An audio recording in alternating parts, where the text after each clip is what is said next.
নমস্কার সকলকে আবারও স্বাগতম জানাই কলেজ মাস্টার ইউটিউব চ্যানেলের পর্দায়। তো আজকে তোমাদের সামনে ফোর্থ সেমিস্টারের এডুকেশন জেনারেল সাবজেক্টের ইউনিট 3 থেকে ম্যাথ নিয়ে আলোচনা করব। তো অলরেডি আমাদের চ্যানেলে প্রথম টাইপের একটি ম্যাথ, তোমাদের ফ্রিকোয়েন্সি ডিস্ট্রিবিউশনের উপরে একটি ম্যাথ আমরা অলরেডি আপলোড করে দিয়েছি। তোমরা যারা সেই ভিডিওটি দেখোনি তোমরা অবশ্যই সেই ভিডিওটি গিয়ে তোমরা দেখে নেবে। আমাদের চ্যানেলে গিয়ে তোমরা প্লেলিস্টে যাবে, প্লেলিস্টে গেলে এডুকেশন ম্যাথ তোমরা পেয়ে যাবে ফোর্থ সেমিস্টারের, সেখানে ক্লিক করলেই সমস্ত ম্যাথ তোমরা পেয়ে যাবে। তো আজকে আলোচনা করব ইউনিট 3 থেকে দ্বিতীয় যে টাইপের যে ম্যাথ তোমাদের আসবে সেটা হচ্ছে কিউডি। তোমরা কোয়েশ্চনটা অবশ্যই স্ক্রিনে দেখতে পাচ্ছ, অবশ্যই তোমরা স্ক্রিনশট নিয়ে নেবে অথবা আমাদের হোয়াটসঅ্যাপ গ্রুপে জয়েন হয়ে যাবে। সেখানে তোমরা সমস্ত কিছু নোট, পিডিএফ সব কিছু পেয়ে যাবে। খুব স্বল্প মূল্যে আমাদের কাছ থেকে তোমরা নোট বাই করতে পারবে। তোমরা অবশ্যই আমাদের হোয়াটসঅ্যাপ গ্রুপে জয়েন হয়ে যাবে। তো আজকে যে ম্যাথটা এটা নিয়ে আলোচনা করব। তো কোয়েশ্চনটা স্ক্রিন দেখতে পাচ্ছ। এবার এমন কোয়েশ্চন যখনই তোমাদের আসবে, কিউডি অঙ্ক যখন আসবে, তোমাদের একটি টেবিল ক্রিয়েট করতে হবে। টেবিলটা তোমরা এইভাবে ক্রিয়েট করবে। প্রথমে স্কোরস যেগুলো আছে সেগুলো লিখবে, তারপর ফ্রিকোয়েন্সি লিখবে, সেগুলো তো কোয়েশ্চনেই দেওয়া আছে। তারপর লিখবে সিএমএফ। তো সিএমএফটা কী করে বার করবে, তোমরা ফ্রিকোয়েন্সিতে দেওয়া আছে 2, তাহলে 2 লিখবে। তারপর সেই 2-র সাথে তোমরা ফ্রিকোয়েন্সিতে দেওয়া আছে 6, তো সেটাকে প্লাস করে দেবে, তাহলে হবে 8। তারপর সিএমএফে দেওয়া আছে 8 আর ফ্রিকোয়েন্সিতে দেওয়া আছে 10, তো এটার সাথে এটা প্লাস করবে, তাহলে হয়ে যাবে 18। এইভাবে করে তোমরা সবগুলা প্লাস করে দেবে। তারপর যে কোটাটি সেটা হচ্ছে লোয়ার লিমিট। তো লোয়ার লিমিট কী করে বার করবে, সেটা হচ্ছে স্কোর যেগুলো দেবে সেগুলোতে বার করবে। যেমন আমাদের স্কোরসে দেওয়া আছে 20, তো 20 থেকে নিম্ন সীমা হচ্ছে আমাদের 20। তো 20 থেকে আমরা যদি 5 মাইনাস করি তাহলে হবে 90.5। তারপর দেওয়া আছে 25, সেখান থেকে যদি আমরা 5 মাইনাস করি তাহলে হবে 24.5। এভাবে করে তোমরা লোয়ার লিমিটগুলো বের করে নেবে। তারপর হচ্ছে আমাদের কিউডি ফর্মুলা হচ্ছে Q3 মাইনাস Q1/2। তারপর Q3 এবং Q1 বার করার আরও দুটি ফর্মুলা আছে, সেটা হচ্ছে এগুলা তোমরা স্ক্রিনে অবশ্যই দেখতে পাচ্ছ। তো এগুলা ফর্মুলা দিয়েই আমরা এবার অঙ্কটি করব, ঠিক আছে। তারপর তোমাদের এখানে ফ্রিকোয়েন্সিগুলা প্লাস করতে হবে, সবগুলা প্লাস করে আমার হয়েছে n = 68, ঠিক আছে। ফ্রিকোয়েন্সিগুলা তোমরা অবশ্যই প্লাস করে নেবে। ফ্রিকোয়েন্সিগুলা প্লাস করে আমার হয়েছে n = 68, ঠিক আছে। তারপর তোমরা এবার অঙ্কটি করবে, ঠিক আছে। তো অঙ্কতে প্রথম আমরা বের করব Q1। তো Q1 কি করে বের করবে, Q1 এর মধ্যে দেওয়া আছে L1। তো L1 হবে আমাদের এবার সিএমএফ বা কিউডি শ্রেণী ধরতে হবে।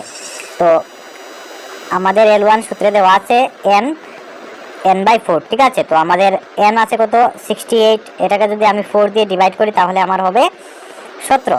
তো এখন আমার দেখতে হবে এই টেবিলটিতে সিএমএফ 17-এর উপরে কোন সংখ্যাটি আছে। তো 17 আমাদের এখানে নেই, আমাদের আছে 2, 8,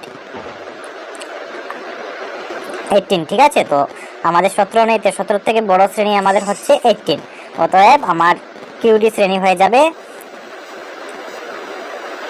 18টা, ঠিক আছে। এটা হবে আমাদের কিউডি শ্রেণী। এই সম্পূর্ণটা হবে আমাদের কিউডি শ্রেণী। ঠিক আছে। তো এখানে আমাদের L1 আছে কত, L1 হচ্ছে আমাদের কোর্সের যে লোয়ার লিমিট সেটা। এই শ্রেণী লোয়ার লিমিটটা হচ্ছে আমাদের L1। তো এই শ্রেণীর লোয়ার লিমিট আছে আমাদের কত, 29.5, ঠিক আছে। তারপর আমাদের বের করতে হবে n/4। তো n/4, n তো আমাদের দেওয়া আছে কত, 68। তারপর ডিভাইড বাই 4 এভাবে দিবে। এফটা কি হবে, এবার আমাদের বের করতে হবে এফ, ঠিক আছে। তো আমরা এফ কি করে বার করব, এফ হচ্ছে আমাদের 8।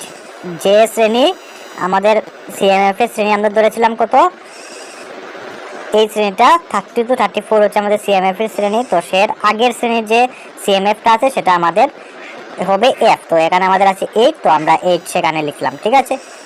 এখানে তোমরা দেখতে পাচ্ছ আমরা 8 লিখলাম।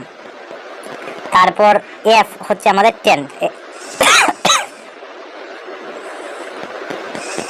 তো এফ আমাদের 10 কি করে হলো, 10 হচ্ছে আমাদের যে ফ্রিকোয়েন্সিটি আছে ওই শ্রেণী, সেটা হচ্ছে আমাদের 10। তারপর আই হচ্ছে আমাদের 5 কি করে হলো, যে শ্রেণী আছে সেটার শ্রেণীর দৈর্ঘ্য হচ্ছে আমাদের 5, ঠিক আছে।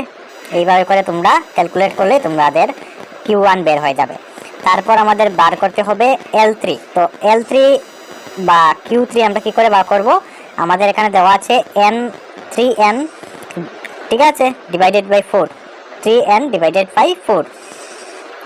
এখানে টাইপিং মিস্টেক হয়েছে, এখানে 3n বাই ডিভাইডেড বাই 4 হবে, ঠিক আছে। তো 3 ইন্টু n, n এর মান আমরা জানি কত, 68। তো 68কে যদি আমরা 4 দিয়ে ডিভাইড করি তাহলে আমাদের মান আসবে 51। তো আমাদের এবার দেখতে হবে আমাদের এই বক্সে টেবিলে আমাদের 51 এর থেকে বড় সংখ্যা কি আছে। তো 51 থেকে আমরা যে বড় শ্রেণী সেটা দেখতে পাচ্ছি আমাদের আছে 61। তো আমরা দেখতে পাচ্ছি 51 থেকে আমাদের বড় শ্রেণী আছে 61। তো এটাই হচ্ছে আমাদের CMF বা QD শ্রেণী। তাহলে QD শ্রেণী থেকে এবার আমরা ক্যালকুলেট করব, এবার আমরা মান বের করতে পারবো, ঠিক আছে। তো এইভাবে তোমরা ক্যালকুলেট করে মান বের করে নেবে। তারপর তোমরা সুতরাং দিয়ে QD = Q3 - Q1। তো Q3 মান আমরা পেয়েছি, Q1 এর মানও পেয়েছি, সেটাকে যদি আমরা ক্যালকুলেট করি তাহলে আমাদের QD এর আনসার চলে আসবে। এইভাবে করে তোমরা খুব সহজেই এই অঙ্কটি করতে পারবে, ঠিক আছে। তারপর যদি বুঝতে তোমাদের কোনো প্রবলেম হয় তাহলে অবশ্যই কমেন্ট করে জানাবে। ধন্যবাদ সকলকে, দেখা হচ্ছে পরবর্তী ভিডিও নিয়ে।